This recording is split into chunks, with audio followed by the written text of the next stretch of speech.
Məlum olduğu kimi 30 iyun 2025-ci ildən etibarən Rusiyaya gələn xarici turistlər üçün ölkəyə giriş qaydaları dəyişir.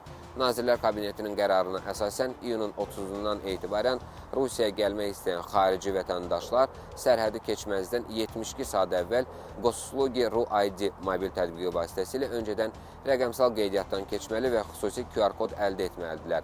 Bu xəbər cəmiyyət arasında sözsüz ki, geniş müzakirələrə səbəb oldu. Çünki bir çox ölkədə Goslugi tətbiqi texniki səbəblərlə işləmir, SMS-lərin xarici nömrələrə gəlməsi də mümkünsüz olur. Ən çox narahatlıq isə yaşlı turistlər və qrup halında səyahət edənlərə aiddir.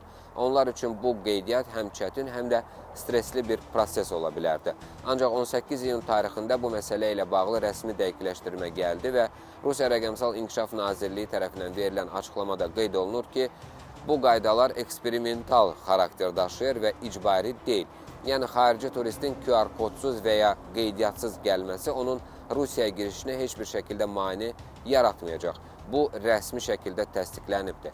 Eyni zamanda qeyd olunur ki, ilkin xəbər yayılarkən bir sıra turistlər artıq planlaşdırdıqları Rusiya səfərlərindən imtina ediblər. Bu isə onu göstərir ki, belə texniki məsələlər turizmə ciddi təsir edə bilər. Bütün hallarda 30 iyundan etibarən RU-ID vasitəsilə qeydiyyat prosesi başlayır, lakin deyilənlərdən də belə qənaətə gəlmək olar ki, bu proses tamamilə könüllü xarakter daşıyır.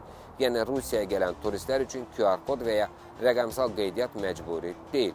Ekspertlərin sözlərinə görə Rusiya turizmə açıq qalır və texnologiyalar insanlara mane olmamalı, əksinə onları təşviq etməlidir.